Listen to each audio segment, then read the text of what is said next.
Welcome, everybody. I'm Steve Noyac, president of the club. Dennis Hirsch, vice president. Mike Levine, our Greens chair. All right.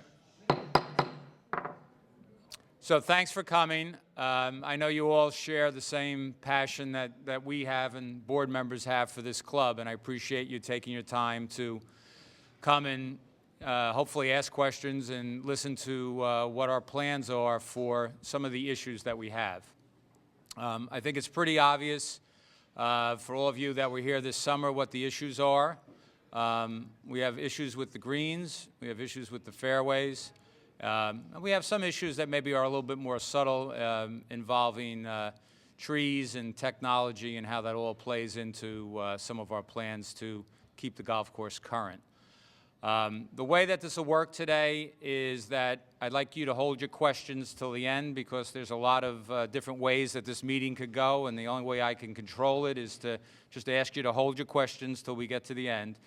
I'm going to ask Mike to speak about two of the consultants that we've had come in. One, Terry Buchin, who is an agronomist who works with golf clubs all over the country.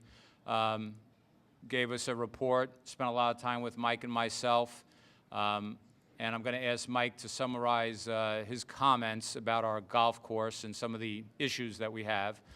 Mike and I also spent a considerable amount of time with Ross Forbes, who is a golf course architect who has been here before. He specializes in William Mitchell redesigns. That's our original golf course architect. He has spent a lot of time with us in the past, and we asked him to come back out again this year and give us some opinions on his, some of the issues. After Mike gets done speaking about that, then the three of us will talk about what plans the board has to deal with these issues, and then I'll open it up for questions. That sound like a plan? Okay. So Mike, you're up. Thank you. Thank you very much, and glad to see so many people out here today. You know, I'm the chairman of the Greens Committee. I know most of you in this room, but some people will be looking at this tape later and they won't know who I am or how I'm approaching this important position at this pivotal point in the maturation of our golf course. But first I wanted to thank the people that allowed me to sort of pick up an interest in this. I was a member of the board in the early 2000s, and then last year came back on with Mr. DeSimone and Mr. Mandel, who were the co-chairman of the Greens Committee at that time, and a lot of what we're going to talk about are things that have been laid in practice years ago by Dick and Rich, and I want to thank them for their help in getting us to where we are. And obviously this is not a position where I'm working alone. The Greens Committee has heard basically everything that you're going to hear today, and I want to thank them for their work, including Dr. Wolk and Mr. Freeman and Mr. Krajewski and Mr. Bilali Jr.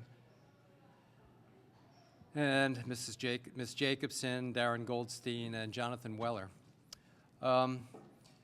The job really for me is to collate a lot of information, to act as a conduit from the golf course superintendent, eventually the Greens Committee, and after mulling things over to the board, and after the board back to you. So if you guys see me around and want to, ask me any questions, you can probably identify me pretty easily. I'm the guy with the arrows in my back walking up and down the fairways. But obviously we had a big problem, and we've all witnessed a gradual deterioration in our golf course, and things seem to be coming to the head in the last 3 or 4 years, where the course seemed to be wet, didn't understand it. In the summer of 12, we lost fairway completely, 11, and the others were stressed out in the middle of July and August, and really didn't have good answers at that time. And then again this year with a major catastrophe where we lost 3 greens in a matter of about 12 hours on July 13th as we were celebrating our 50th anniversary of the golf club, it seemed rather ironic that we would lose the golf club on the day that we were so excited about it. And so when I took the job in August, I decided that with the help of the board and with Steve's advice, to gather as much information as we possibly can about our golf course and view it as anyone with a scientific background would view it as an experiment, to get as much information as you possibly can, sort out the good and the bad, and go from there. We needed to find someone who had absolutely no secondary interests in our club, but who had held himself out to others as a true expert in the field, a true golf course agronomist. We were fortunate enough to find Terry Buchan. Buchan at one point was the golf course superintendent at the Riviera Club, and then when he got too old to do that, he realized through his speaking engagements through the American Association of Golf Course Superintendents that he had a potential job. So he hunkered down in his home in Williamsburg, Virginia, and people come to him. He's kind of like a Yoda to golf course around the country. And so when they wanted to set up the amateur at Wingfoot in '04 and the Open in '06, he's the type of person that would come in and evaluate the course and tell them from soup to nuts, basically, how the golf course superintendents are preparing the course. So he came on August 27th. Fortunately, he had a gap in his schedule. He came on August 27th. Steve and I met him. We had absolutely no idea, what to expect. But he said that he would start working at 5 o'clock in the morning. And so we showed up down in the maintenance area with our senior people in maintenance, the golf course superintendent, Brian Goleski, his first, second, and third major domo, McCann, and Brumberg, and the mechanic, J.R. Wilson, Jr. And they were there for a couple of hours until we showed up, and they spent about a day talking about everything, how this golf course is run. From everything is as mundane as watering schedules, which I was interested in, to how many chemicals they use and how they report them, the relationship of the senior management to the greenskeepers, the people who actually do a lot of the work. And then after he finished that day, which culminated around 7, 8 o'clock at night, he went to came back the next morning on Tuesday morning. We met again just at dawn's light, and we started on the first hole, and he walked up and down this course, every inch of it, analyzed every inch of the agronomic practices here. At that point I had no biases whether our course deterioration was due to something intrinsic within our golf course and its maturation process, or whether it was extrinsic, that is something to do with the way it was being maintained, or a combination of both. And when he got done, about 2 weeks later, after coming back from the West Coast where he was on like an emergency trip to Pebble Beach, they needed him for something, he wrote a 52-page report. And in that report, he had analyzed the greens, he had analyzed the fairways, he had sent the green material, just like if you did a CAT scan on somebody. He was taking vertical sections of multiple greens and sending them out to outside consultants to analyze every bit of the plant material. Some of the plant material had gone to the University of Rhode Island, to the Department of Plant Physiology for analysis to see if there was anything in the greens themselves. Some of the material had gone to other biochemical companies to determine, all of the electrolytes that are supposed to be present in the green mixture. At the end of the day, Buchan said, there's nothing that the golf course superintendent or any of his people have done that was other than proper agronomical care. So I said, okay, well, if it's not due to something extrinsic, basically what's going on? And he said, your greens are in big trouble. When he analyzed it, he said, the fact that your golf course superintendent could grow grass on anything, he could grow grass. These greens are about equivalent of growing grass on your parking lot. He said the subsurface of our greens are in trouble. He related this primarily to the fact that we have been neglectful of the growth in this forest. We have a parklands course that's growing in a forest. You could see pictures taken in the early 60s comparing them to today, and the trees are gigantic.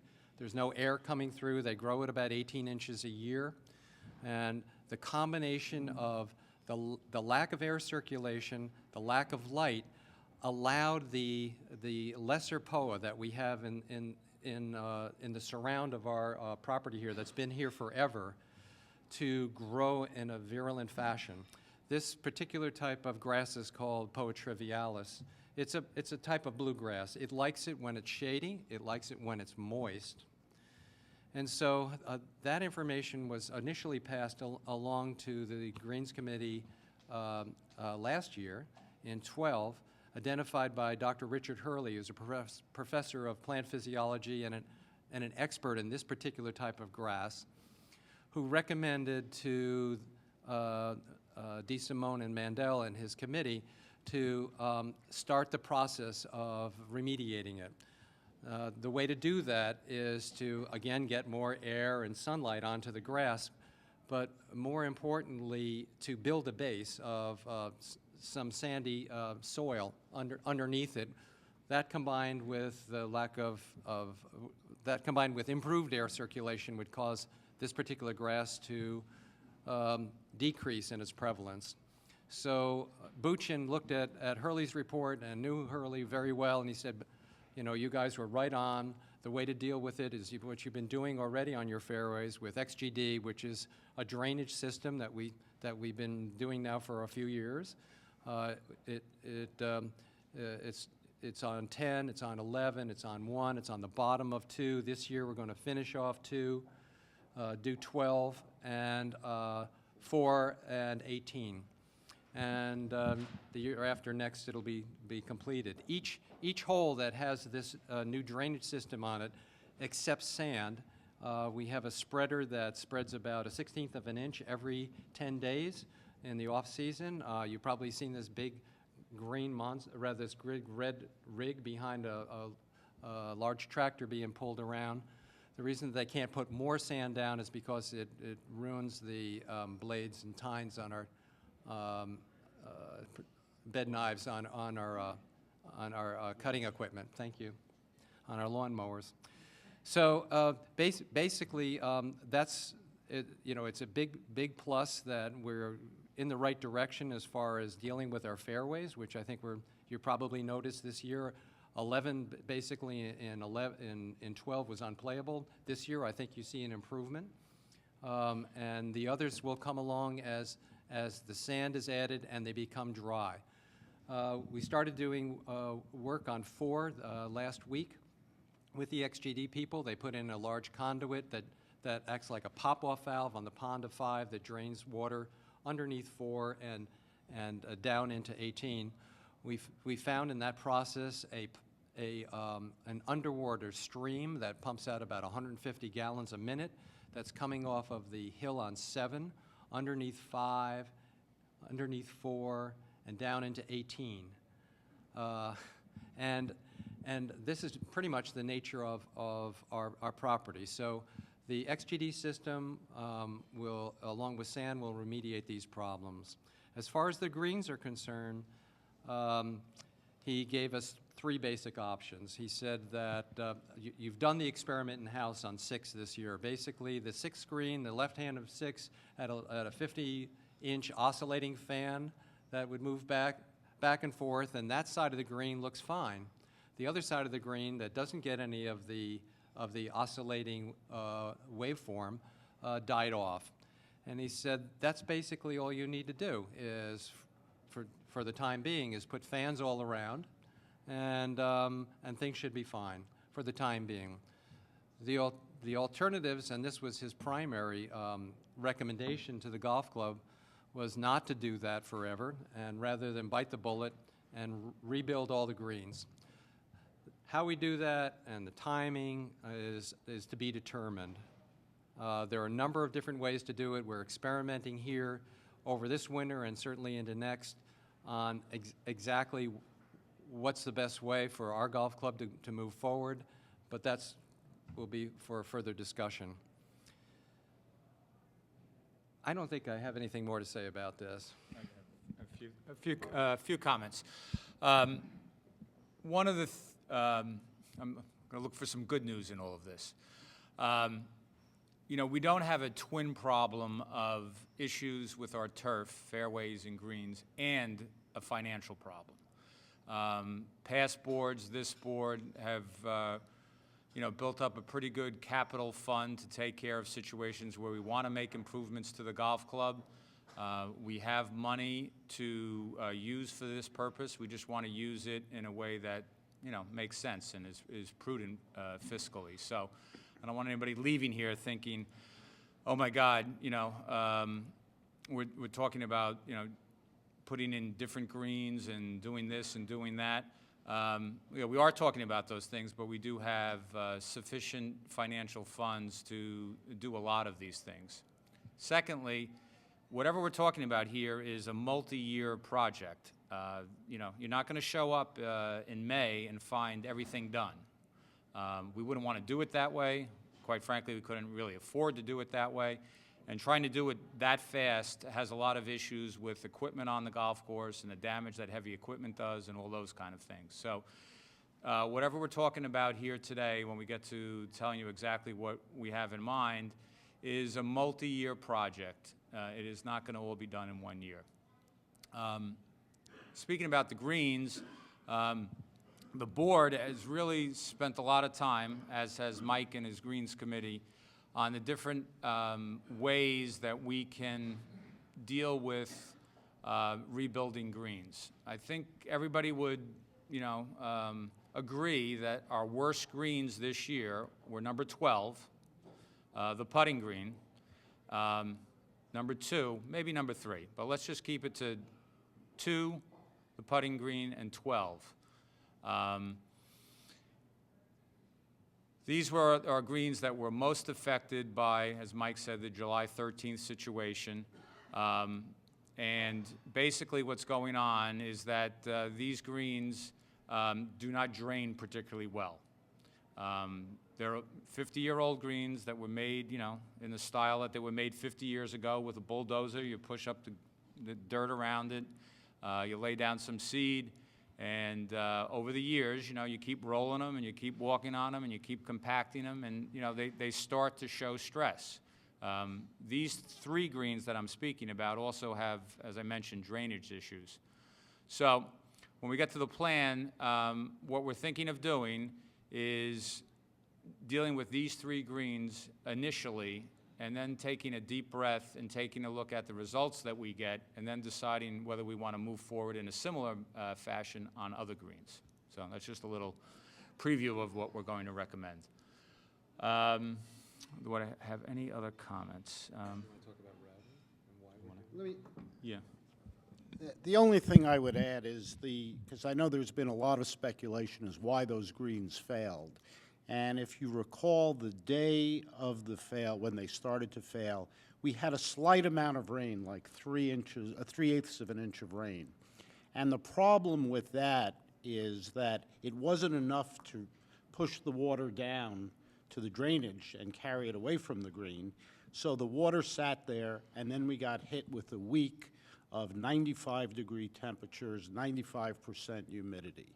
And literally what happens under those conditions is the roots boil and they die right away. And I've been lucky enough now to be at 2 clubs where that happened.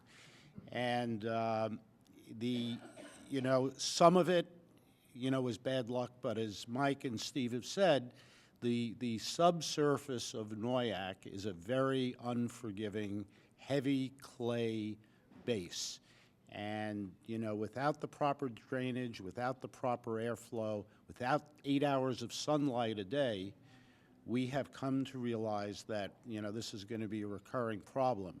So the remediation lies in getting the drainage underneath, getting enough airflow with the fans, and I think we've all come to learn a lot about agronomy, but those fans, the big oscillating fans, will lower the temperature on a green by 5 to 8 degrees. So on a 95-degree day, it will take it down below 90, which is, enough to keep the greens surviving. I think we all feel comfortable that with what we are doing over the winter in terms of buying fans, drainage, tree work, that there is I think, a good chance that we will have healthy greens next season. And if that's the case, then as Steve has said, the board and the club will have the option of deciding what do we do long-term in the best interest of keeping the greens healthy. Misery loves company. We're not the only club that has these issues. Wingfoot is replacing, Mike, how many greens? 18. Okay. Quaker Ridge? 7 we lost. 7 greens. So, from time to time I hear, well, why are we the only ones who have this problem? We're not. Now, we happen to be in an area that there's a lot of links courses without a lot of trees. Hence, Shinnecock doesn't have this issue and National doesn't have this issue. But we are blessed with a lot of trees, and we have some of these issues. Plus, as Dennis indicated, we happen to be lucky enough to have a lot of clay underneath our soil. So, Mike, could you talk about Ross Forest? Yes, so all of us here have enjoyed Ross's renovations on the course starting in 2005, obviously with a lead-in 2003 and 4.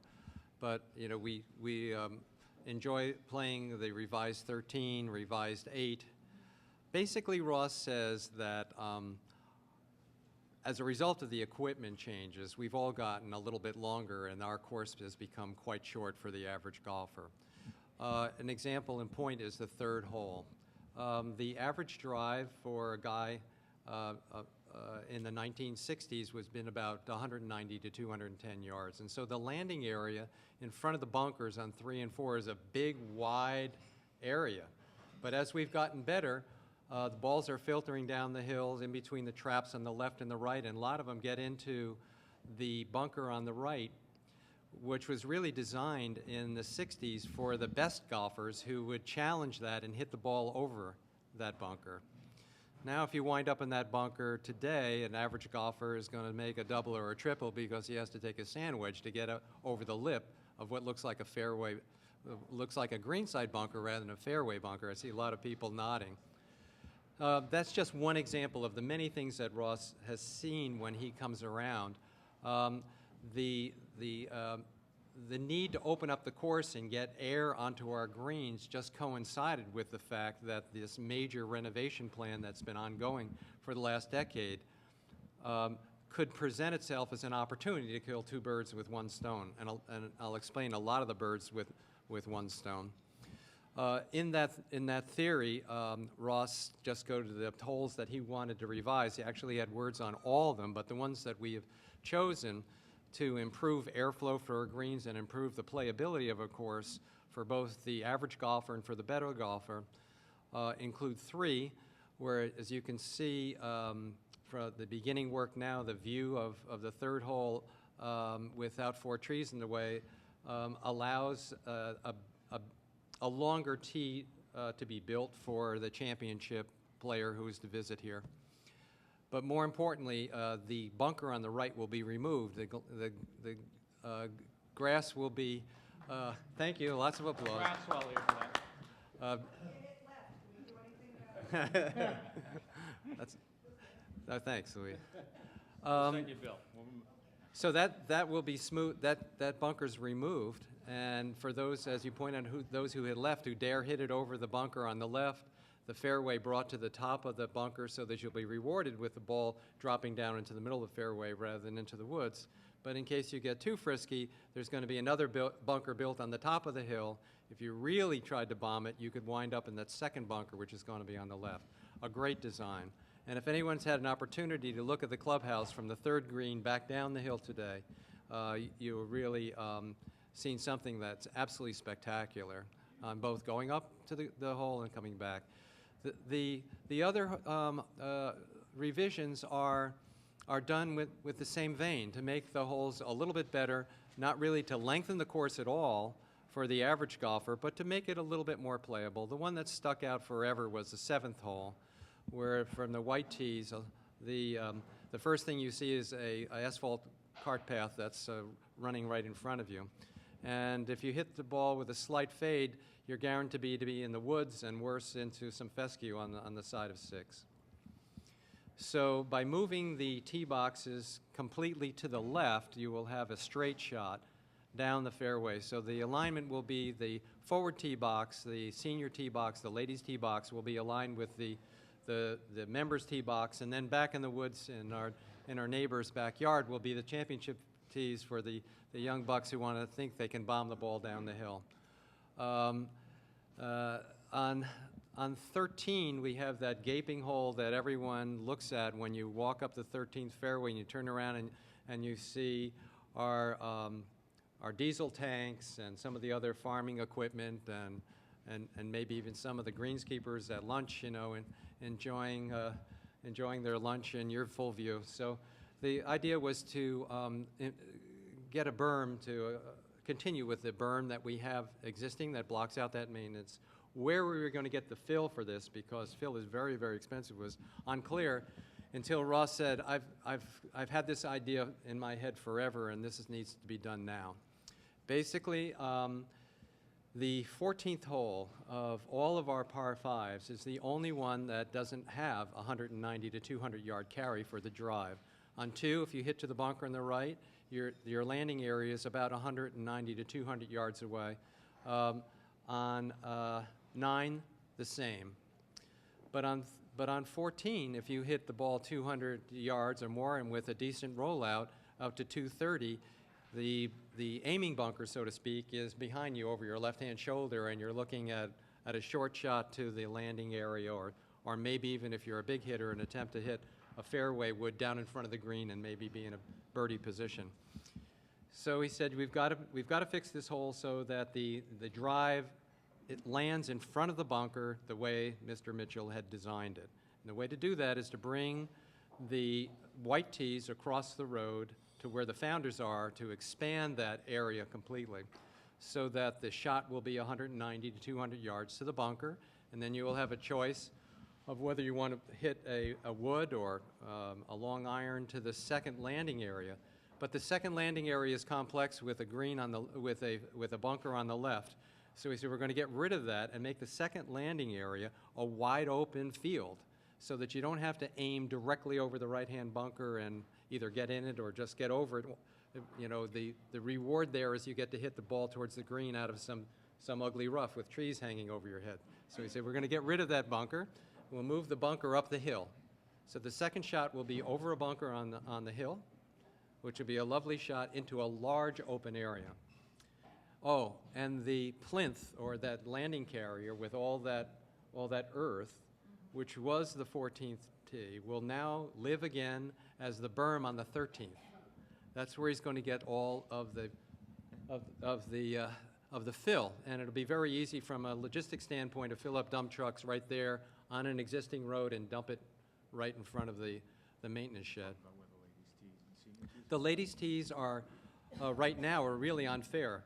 If you're hitting directly on that hole, your aiming is to go to the right of the bunker, or somehow shoot over it, and that makes a long hole for them actually another dog leg, because they have to go to the right before they can go down the fairway. So Ross is going to move the ladies' tee from the left side to the right side, tucked into the hill, just below where the championship tee box is for 16, and then they'll be shooting up the hill straight away. Better shot for them. And finally, you guys have been up, well, I guess the rest of it is really future plans. I mean, this is just the beginning. We have amazing opportunities for a short game area here. All of us have been complaining forever. Wouldn't it be nice to be able to go take a shag bag or have balls around a chipping green or a pitching green, where you could practice sand shots to a green, you know, with real balls rather than distance challenged balls. And so in Ross's plan is a beautiful short game area on 2 acres of land that is between the left-hand side of 3, the right-hand side of 4 fairway, and the 18th hole. approached by running down Dave's driveway across a little run across the 18th hole and then up onto the hill. This is something that's in the future for next year, and the other things that he has in plan for 16 to revise that so we can make that a real par 5 again for the better players. You may know that the Metropolitan Golf Association, the Met Open qualifier was held here this year. 17 I'm talking about. Oh, sorry, 17. Met Open qualifier was here, and the easiest hole on the golf course for better golfers, you know, guys who have a handicap of 4 under, was 17. They averaged on a crummy day 4.1 on that hole. And so until we can make it a proper par 5, Ross and then the Greens Committee met and we discussed it for the big knockers. It's going to be a 430-yard par 4 played from the forward tees on the 17th hole. It won't affect the average guys like the people that are in this room at all. We'll still play it as a par 5, but until we can fix the tee box so that it's a properly lengthened hole, we'll play it as a 4. Ross's plan for that, I mean, I can divulge this, is not a real secret, but it's really kind of an amazing a twofer again. And I know Bob Upton will be very happy because he's always told me that's where the tee box should be, behind the 16th green. But for safety purposes, there's not enough land right now to put a tee box back there for the top hitters who would find the bunkers on the left and right at 240 yards off of the tee. The only way that can happen is, Ross said, when we get to round to in a couple of years to replacing all these greens, is to redo the 16th green, bring the front of that green up to the approach and right up to the edge of the pond, lop off the back of the green and put your tee box there for a proper 540-yard par 5 from the championship tees. The white tees would be rebuilt to accept that as well. And the forward tee on 16 would be taken away so that people could, you know, hit a 150-yard shot right over water onto a green. Could be very challenging and interesting hole. But thank you. Okay, so I'm going to summarize what we've spoken about in terms of what does this all mean as far as, you know, changes that you can see, feel, and touch. As far as the greens go, the plan that's been approved by the board is to take 3 greens, which I've mentioned, 12, the putting green, and number 2. In the fall of next year, it appears at this point, time can be a little bit moved one way or the other depending on a number of factors, but let's just say in the fall of next year to replace those 3 greens with USGA greens. That's state-of-the-art greens, likely to be using a similar seed mix or the same grass that we currently have on those greens to keep it consistent with all the grass on all the other greens. And we would expect that they would become playable based on exactly how we do it in either May or June of 2015. Then we would take a deep breath, play on them for a summer, see if we like them, probably all meet again and decide what we want to do going forward. We may find, I mean, there's a distinct possibility that, you know, with more trees coming out, the use of fans, that we may feel like we don't need to go USGA greens on all 18 greens. That's a possibility. Or we may find that we like these greens so much, the new ones, and the other ones are just doing okay, that we may want to do that. But that's not a decision that we have to make today. If somebody's going to ask the question later, so I might as well, you know, just come out and say this, greens are going to cost roughly $100,000 is a very round number you can use to do a USGA green. So just so you have that in the back of your mind. So that's the plan for the greens. It's take 3 greens, replace them starting next fall, take out trees, and use fans to get light and air into other places on the golf course to help those other greens out. Fairways, we continue to XGD fairways to take water out of the fairways. Continue to over-sand them until we get to a point where we have built up a good enough sand base where we're basically encouraging the grasses that we like to grow and discouraging the grasses that we don't want to grow there. So that's a long-range project. That's a 5-year project to turn all the fairways around. And in terms of course improvements, this year there's 4 or 5 holes slated to have some changes. Mike went over those. Ross Forbes has walked every inch of this golf course over the last 10 years, has a comment on every hole. We're not going to change every hole. And each year we'll take a look at other, possible improvements. Mike mentioned the big one. When we've done surveys, we've always got back the number one thing that people want to change about the golf club is to have a short game practice area. And so that's kind of high on our list, but that's, that's out there a year or two until we do some of these other things. So that's it in summary. Dennis, have I forgotten anything? No. No? Mike? No, sir. Okay, so with that, I will open it up for questions. And do we have another mic? Okay. Remember, these mics you're going to speak into, and they basically are for video.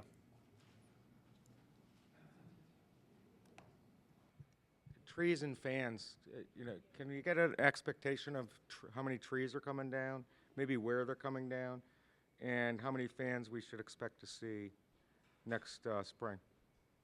Well, as a stopgap measure, Mr. Buchan thought that we needed fans on every green.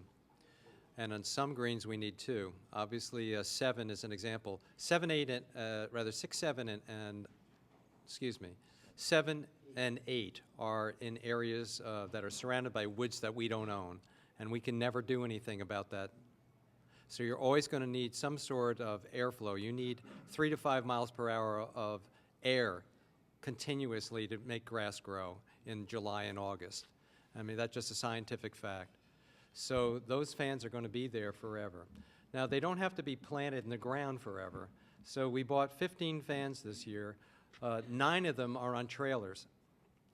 So oftentimes you'll see trailers going out late in the afternoon in front of a green, or maybe blown up an approach into a green. And then when the greenskeepers come out and do their work, one of their jobs will be to put it on a little tractor and pull it off into our staging area, which is being put together now. As far as trees are concerned, we used the ArborCon data back in 2005. The board enlisted a company to come on and look at all the trees the first time that we went through here, and you've probably seen them tagged. Each one of those trees are tagged and located.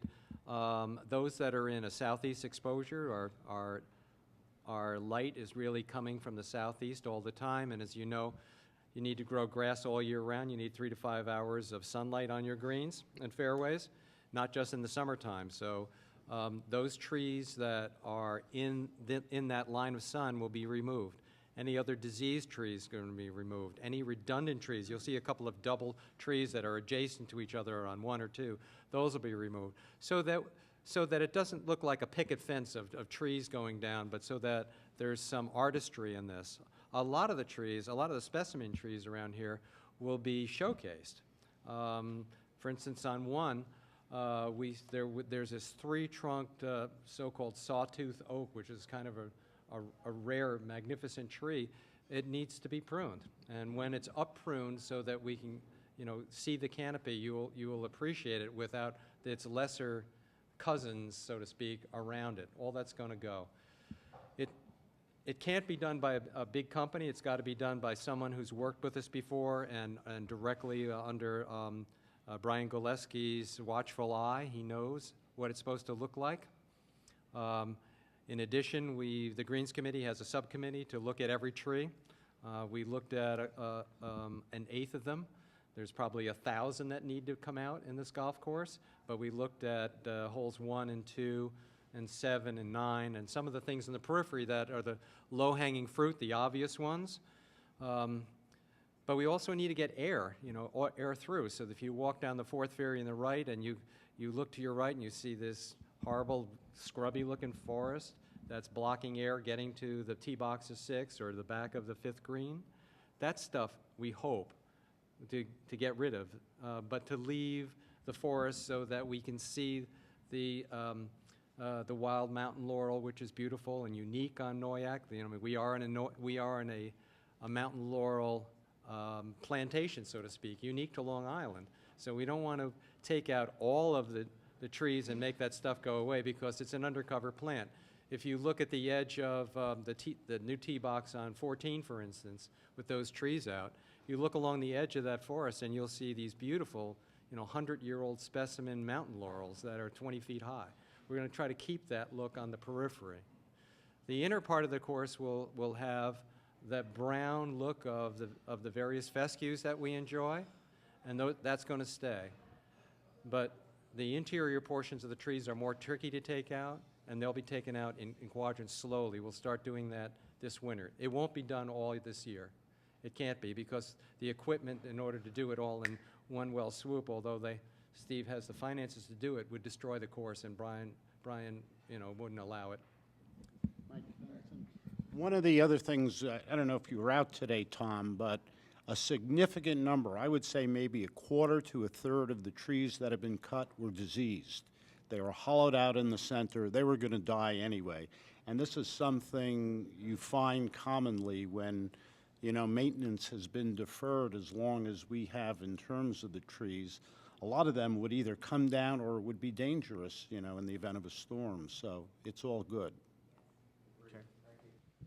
Yeah, did any of the consultants or the consultant feel that feel as I do, that we overwater the course and that's one of the reasons we have a drainage problem? That was my bias before I started this, and the answer was a resounding no. The reason that the course is wet in July and August is A, we don't have very good drainage, but B, the grass that we have, the lesser species grasses that we have on a lot of our fairways go dormant July and August. So the push-pull problem for the golf course superintendent is to water it enough to make sure that it stays green into September when it reinvents itself. If he were to really keep it dry the way it is today, when you play the course, it would turn brown in July and August, and we would have really ugly-looking fairways. So the only ones that he can really turn the water down on are the ones that have less of this type of POA and more of the rye and bent that we're overseeding with.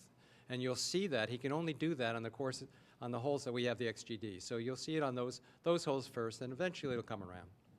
But it's not due to excessive watering. Next. Jerry. Any reason why we're not doing the third green? That was our other issue too, why that wasn't included. Yep. Why that would be done rather than putting green. Yep. These three greens are located relatively close to each other. Equipment issues just made it make sense that if we were going to not go all the way and just do kind of an experiment to see if we're really going to get the results that we want, the obvious choice was to do these three because they were close to each other. The third green will have significant trees taken out, so that will give us a good indication of whether taking trees out, getting more air and light in, will rectify the situation. Dick. What would be the impact on operating expenses? Yeah. Additional electricity? Sure, sure. The question that Dick posed is, a lot of the things we're talking about here are capital expenses, but there is a effect on the operating expense budget also because we're talking about a lot of fans. Fans run on electricity.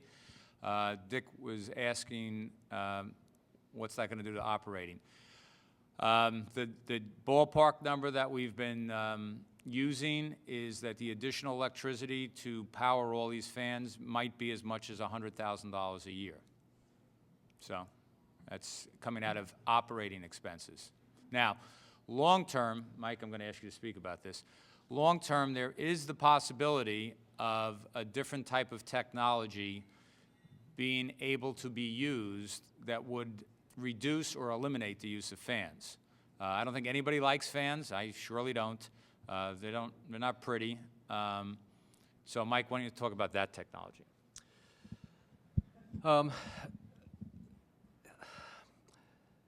There have been a number of golf courses that have put in a system that allows the water that are on top of the putting surface to be withdrawn quickly. It's made by a company called Subair. It was first installed in Augusta National a number of years ago. Sabonic had it installed this year, and we're very familiar with it here, having visited these places and watched it in action. So, and just as the water can be sucked off of a green that's in trouble, you could blow air the other way to cool it down as well. So it's possible that in holes that are renovated holes that are in this borderline zone where we're not sure we really need a fan, that you could play with that technology. Obviously, there must be some learning curve with all of this, and I can't comment on more than I know it exists and something that we'll probably invest in down the line. There are just a few holes, though, that we're always going to need fans because we can't get rid of the trees on 7 and 8. But that said, we saw here 10 years ago there was talk about removing the 8th green completely and transplanting with some other species that was grown elsewhere and brought in here. And now with one fan on a trailer moving it around from side to side, labor intensive as it may be, that was a very good green this year through everything.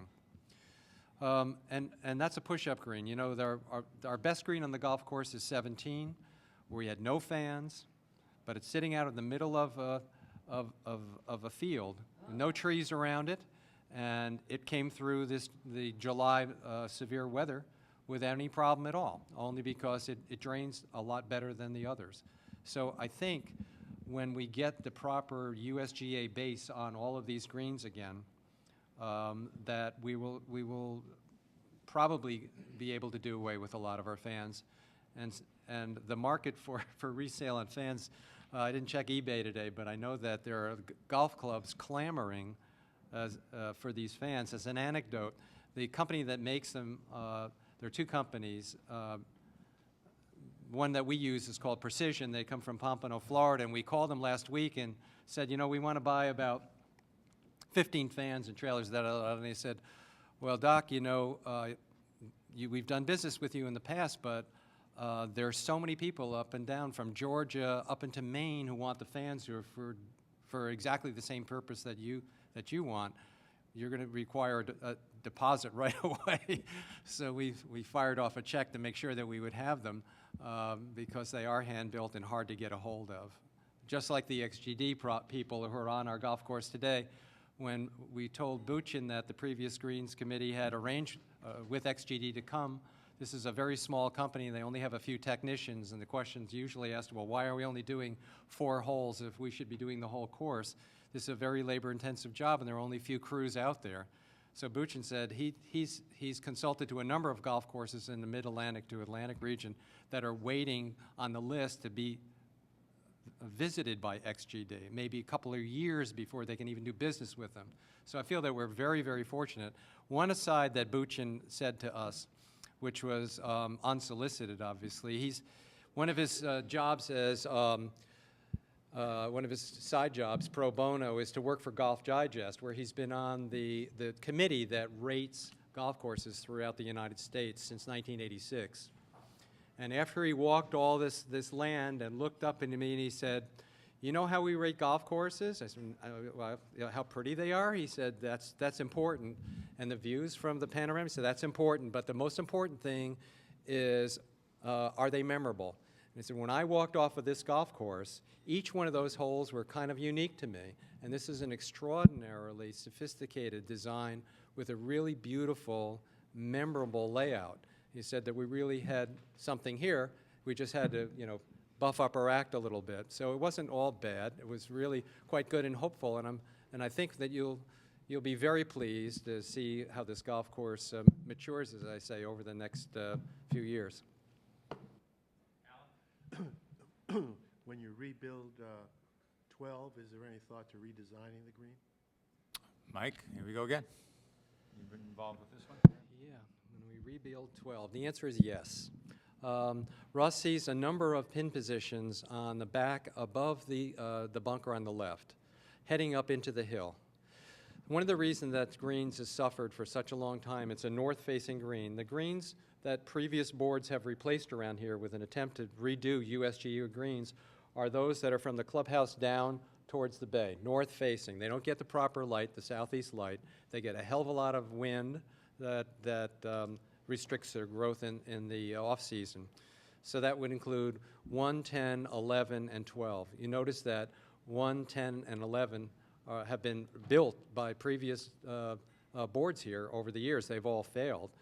12 has a very severe face to it. When you go from the lower level to the upper level, the way that thing has sunk in, the front of the green, the approach is actually above the bottom tier, so that water tends to pool there, and the line going from the bottom to the top is too severe. So that slope will be lessened.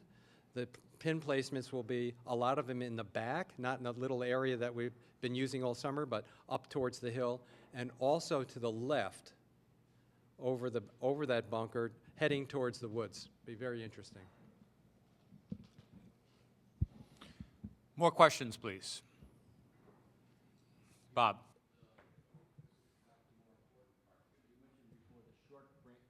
Game practice area, and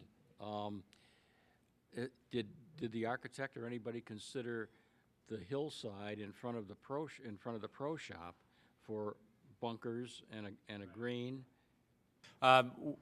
We've wrestled with this one, I would say, for probably 2 years, the board has, and we've had the architect out to give us ideas on that very possibility, and each time we really start looking at it, it becomes much less than perfect. You know, you have safety issues, you have, there's a fair amount of septic rings in that area. It's just not perfect, so. It could, I mean, it is, and there's something to do with that area. I'm not quite sure what it is, but the short game area just doesn't fit there. Yeah, we've tried, but it just, I like this area much better that Mike was speaking about, ultimately. Not to rule out the other, I just wondered if that was being considered. Okay, it was, it's passed. Yeah, okay. Yeah, Russ Forbes drew up a plan years ago on that, Bob, probably about 3 years ago. And safety was the biggest concern, especially if it's a circle where the cars come up and down. You know, there was an issue about people walking in cars, and it was less than probably what you would want it to be, but we had gone to that extent, yeah. The other thing about the putting green is, as you see it, it'll be enlarged to twice its size, so that there will be an upper tier that comes right up to the edge of the macadam, so that the existing putting green, so that you'll have opportunities for a portion of that green which will be for putting only, and a portion will be for chipping only, so that everything will look a lot better then. And the putting green will have a tier on it to mimic some of the tiers that we have out on the golf course, because there's no place to practice that putt today. So, questions? I'm just curious from the crowd this year if there's anybody here under 35 years of age. So all of our young members, there's really not a showing of any hands tonight, which I find a little bit disappointing, because a lot of these things that we're talking about are really for the future of the golf course. And consequently, they're the biggest beneficiaries of all. So I would suggest to those committees that are involved with younger people to get those people more involved with this group.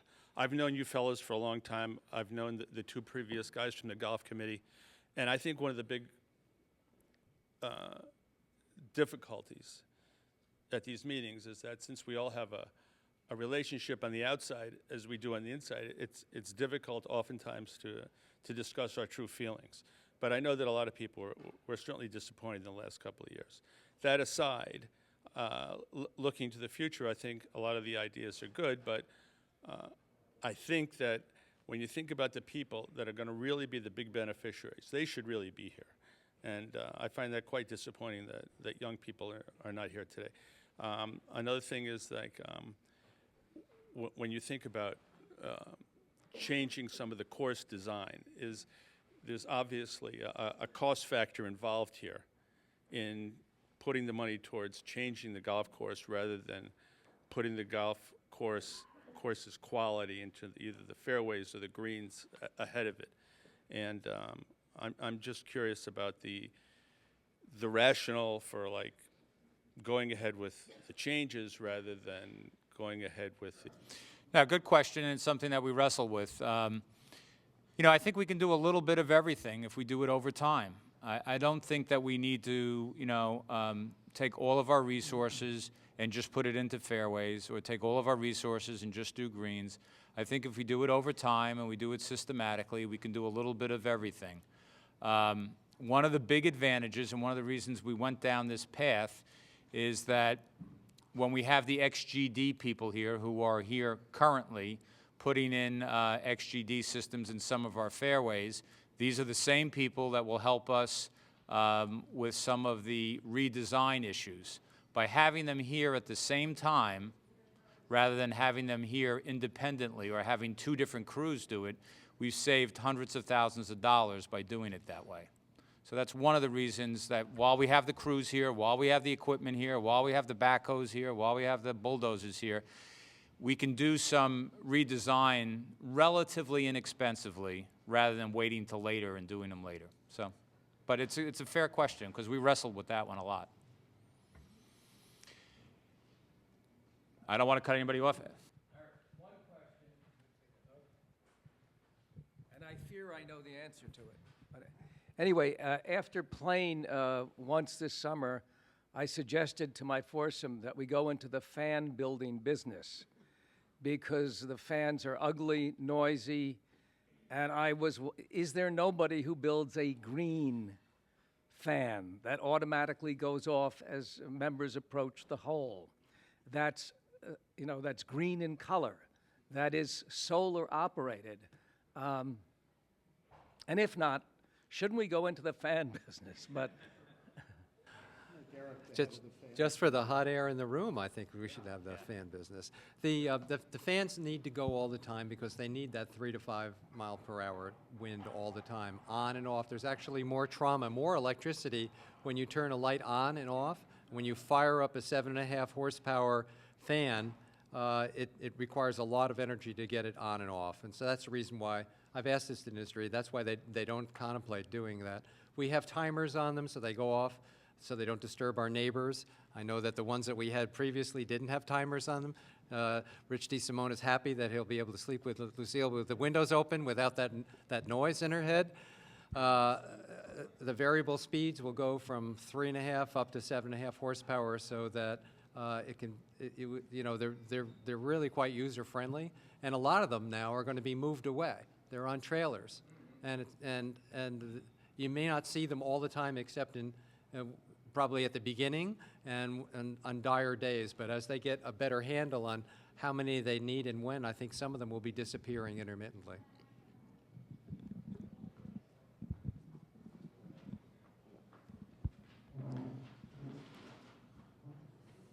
So we heard the long-term plan, and you talked about next weekend, but if you could, or next season, but if you could just sum up for us what next season is apt to look like. Are we apt to see just fans everywhere and minimal improvement in the fairways, or what can we expect? So let's say you arrive mid-May next year, what you will see will be additional fairways will have gotten XGD systems, and you may see some of the lines that we saw on 10, you may see something like that. They will continue to be sanded, so they should drain better. So the fairways on most of the golf course should play significantly better next year, much like 10 played better the last 2 years than it did previously. 11 played better this year than it did last year. Is that fair to say, Mike? I'm not sure that it's going to be significant. Okay, it should be better. It's going to be better, and I think you'll see improved playability on the holes that have already been done dramatically each year. But I think it takes a year to two of sanding to really get up to speed. Okay. You will see fans, a lot more fans on the golf course next year around the greens. You will not see any, we will not be ripping up any greens until next fall. So probably, let's just say September 1st, I'm just pulling a date out. Then those greens will be temporary greens if you're playing in September, October, up until May, maybe early June of the following year. So that's what you'll see. As far as the changes to the golf course that aren't involving the fairway and the greens, you're going to see a new tee box on 10. You're going to see a new tee box on 13. You'll see a new tee box here on 3. You'll see that on 14, excuse me, you're right. You'll see a trap moved on both 13 and on 3. Tony. I may have missed this. You mentioned that 3 of the USGA greens are not faring very well. What are we doing about those? Is that just trees and fans? They're slated to be replaced. Yes, they're not functioning well. They've lived past their age. They're not draining properly, and there's some concern that they weren't built properly, but rather than pass blame on them, we'll just say that they're not working as we'd hoped that they would work. They're facing the wrong way, so that they're always stressed, but they were living amongst trees. It wasn't until just last year that we took down a bunch of trees between 12th tee box and the 11th green that you could never see when you walk down the 11th green until this year. So that green 1, which actually putts well in the spring and now, underneath it, there's nothing there except what looks like slag, and it could be macadam for all we know. Yes, Dave points out that they have collapsed down. They're bowls that hold water, and they'll never drain properly. They all have to be replaced. Back in the room. I wasn't quite sure of your answer. I'm not talking about the greens. I'm talking about the fairways. Many of us understand or have seen that, more than 10 fairways were lost last year or were in terrible shape. Some of the fairways where you did put a drainage system in, the sod died over those drainage pipes. And I wasn't sure of your answer, but what do you foresee as the length of time it will take to get those fairways back into shape? We are continuing to water. There is plenty of sun on the fairways. And I guess I'm the one who might be a little embarrassed when I bring someone, they say it's a lovely golf course if you had some grass on your fairways. I think, unfortunately, what you're saying today is correct. It will take a while, just a second, to answer your question. It'll take a number of years for the base to build up with the sand applications. And only on those fairways where we have done the XGD and it's been in place, for instance, 10 has been in place now for 3 years. 11, this will be 2 years coming into next spring. You'll start to see the playability. If you play 10 and you take a swing and take a proper divot, it feels like a good golf hole and a good fairway. The reason that you see so much of this inferior grass on a lot of our holes, as pointed out by our consultants, is that we've neglected to take out the trees. You can walk up the 3rd fairway anytime between 7:30 in the morning and 10 o'clock in the morning and not see any sun on the left-hand side or the right-hand side of that fairway. It's because all those trees are blocking air and they're blocking sunlight. So the answer is we don't have plenty of sunlight on any of our holes. Maybe, at high noon on a July, yes, but we need to have sun on our fairways all the time. They're growing grass in November, just as like we're growing grass in March and growing grass in July. Unfortunately, the grass that has migrated from the periphery of this property into our fairways is an inferior grass that's grown only because we've allowed it to do so, frankly. But it will over time improve. But you're absolutely right. It's a real challenge for the golf course superintendent to keep grass on those fairways in July and August when they're going dormant. That particular species has a very narrow, very short root system, if any at all. And it grows on top with rhizomes that looks like a comb over on someone's head. They have very little root structure. And so when you take a divot on 17, which has just been revised, as you know, there's so much of that grass there that it doesn't allow for a proper hit. In order to make it cosmetically green, we have to keep it watered. But each year, 17 was not good. This is its first year that it's had a little bit of sand. Each year will get better and better and better. The bent doesn't do well on our golf course.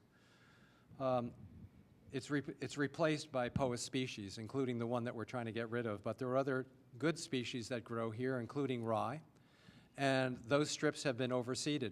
The reason that XGD and the Golf Committee, excuse me, the Greens Committee decided to put those strips on initially is that when they peeled back the grass to put the pipes in the ground, the grass was so ugly that strips had to be replaced with something. They couldn't retransplant it because they thought at that time that the replacement would make it even worse, that it wouldn't even take. So they tried with the bent. Unfortunately, the bent out of its territory on many of the fairways didn't work, and so we're not going to do that in the future. I hope that answers your question. Other questions? Sure. One last question from me. Are you planning to do anything about the pace of play? And in particular, I think that improvements could be made in terms of the effectiveness of the Ranger that we've had over the last couple of years. Pace of play is always an important issue. I thought we made some progress this year. I don't think that we're where we want to be. I think the Ranger is part of the issue. I don't think he's all of the issue. So we've had discussions with Kevin, our Ranger, about, empowering him. I think we'll have to continue to have those discussions. I think it's incumbent upon all of us to, play from the right tees and to, move play along. I think that's probably the major reason things slow down is we're not tough on ourselves. We did the board adopted a policy for the weekend hours, the prime hours between 8 and 10, and we monitored it with our interns, and I think we had well over a 90% rate of 4-hour or less rounds, which is frankly pretty damn good. And there was we were very, very focused on pace of play this year, so I haven't heard at least a lot of complaints about morning pace of play issues. I think for those that have to play after 9:30, That would be me. it's a serious problem. I knew that's what you were referring to. Yep. Any other questions? Don't be shy.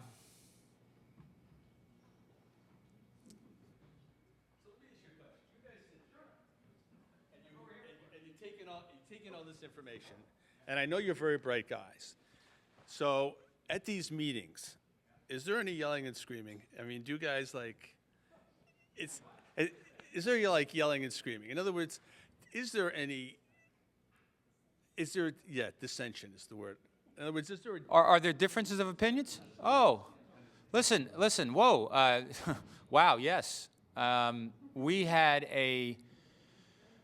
We've had several committees, ad hoc committees, subcommittees, all dealing with various parts of this issue. And I would tell you, and then the board, and I would tell you that there wasn't any major decision that was totally unanimous. There's a lot of different opinions. I think one of the things the board does really well is listen. Everybody gets their opportunity to speak. Everybody gets their opportunity to say whatever they want to say. and we listen, and we come to a consensus. There wasn't any of these decisions that we're speaking about here today that was, quickly rubber stamped and put through. Not at all. It's actually it's kind of like reality TV if you could actually watch it, So, guys in the back. Mike? First of all, I think the committee's done a fabulous job and have really dug deep into this project. So, I, for one, would say I appreciate the amount of work you put into this. Are we going to continue to use the consultants on an ongoing basis, so that we are not calling them in only when we have a problem, but before we have a problem, to make sure that their opinion is coincidental with our opinion? I'm a big fan of, oh, that's probably a bad word. I'm a proponent of doing exactly that, Mike.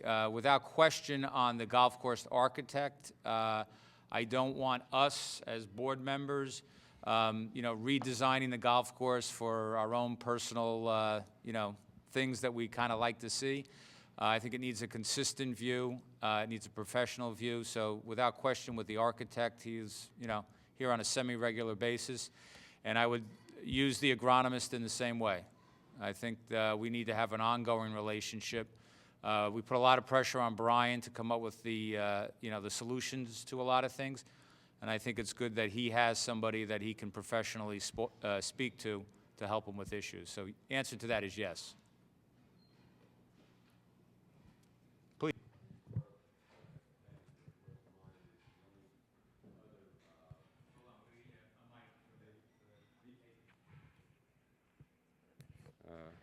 Doing a lot of skiing, the other sport that uses a lot of fans in the production of snow, and whether or not there is any outside possibility of use or into one of those companies is the thought of another way of moving air.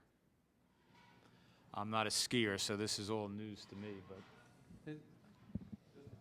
Yeah, these particular companies have started out lowering the ground floor temperature in football stadia throughout the Southeast.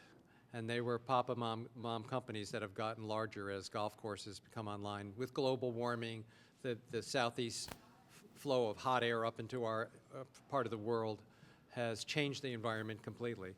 So this particular company that we use, Precision, started out when Bear Bryant asked him to cool the bench, basically, and they have gone from that point.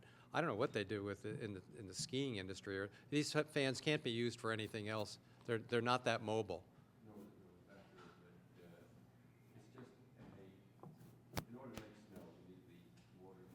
Yeah.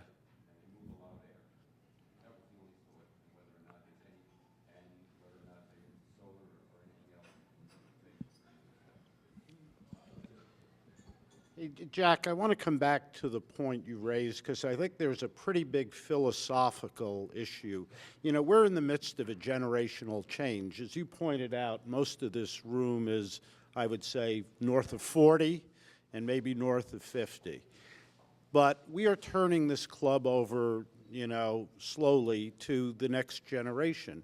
And I think Richard Burke has done a magnificent job, in attracting the next generation.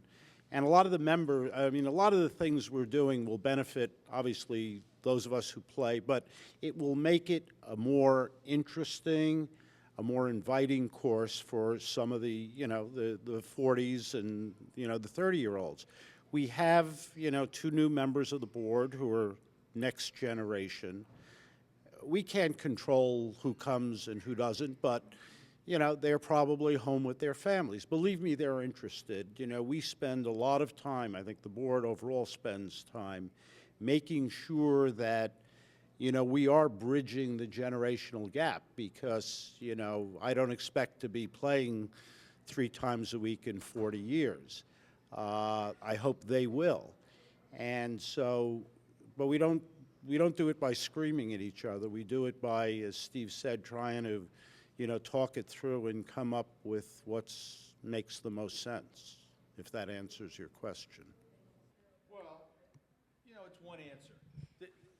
The other thing is that, you know, it would be nice to see a few younger people here, you know, because obviously the benefits are to them.